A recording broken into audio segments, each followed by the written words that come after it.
அஸ்ஸலாமு அலைக்கும். Welcome to Kitchen Queens. இன்றைக்கி நம்ம சேனலில் டீ கடை வெங்காய போண்டா எப்படி நம்ம வீட்டிலையே நல்லா கிறிஸ்பியாக உள்ள நல்லா சாஃப்டாக டேஸ்ட்டாக பண்ணுறதுன்னு பார்க்கலாம்.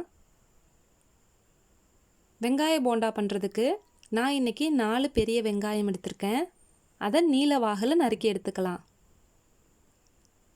நாம் எடுத்திருக்க வெங்காயத்துக்கு தேவையான அளவு உப்பு சேர்த்துக்கலாம். உப்பு சேர்த்துட்டு 2 கொத்து கருவேப்பிலை, 3 பச்சை மிளகாய், கொஞ்சமாக கொத்தமல்லி இலை நறுக்கி சேர்த்துக்கங்க.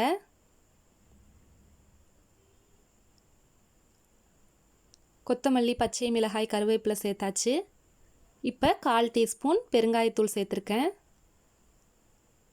1/2 டீஸ்பூன் சோடா உப்பு சேர்த்துக்கலாம். நம்ம கடலை மாவு யூஸ் பண்ணி இந்த போண்டா பண்ண போகிறோம்.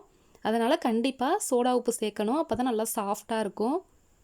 சோடா உப்பு சேர்த்துட்டு 150 கிராம் கடலை மாவு சேர்த்துருக்கேன்.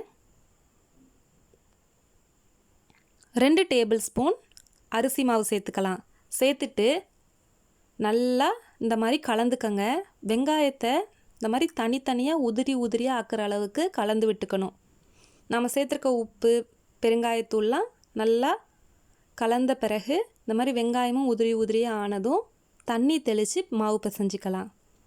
1/2 டம்ளர் அளவுக்கு தண்ணி சேர்த்தா போதும். ரொம்ப அதிகமாக ஸ்டார்டிங்லேயே தண்ணி சேர்த்துடக்கூடாது. மாவு இந்த பதத்தில் இருக்கணும். ரொம்ப தண்ணி ஊற்றிட்டோம்னா எண்ணெய் குடிக்கும்.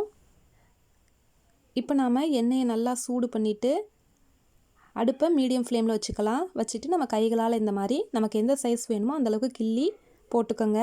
ரவுண்டு ஷேப்பில் தான் இருக்கணுங்கிற அவசியம் இல்லை. இந்த மாதிரி கைகளாலேயே கிள்ளி போட்டு பொரிச்சு எடுத்துக்கலாம்.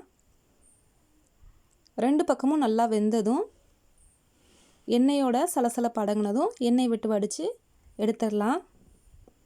ரொம்ப ஹை ஃப்ளேமில் வச்சு பொரிச்சோம்னா மேலே கரிஞ்சு உள்ளே வேகாமல் இருக்கும். அதனால் மீடியம் ஃப்ளேம்லேயே வச்சு அடுத்தடுத்த பேட்சும் போட்டு பொரிச்சு எடுத்துக்கலாம்.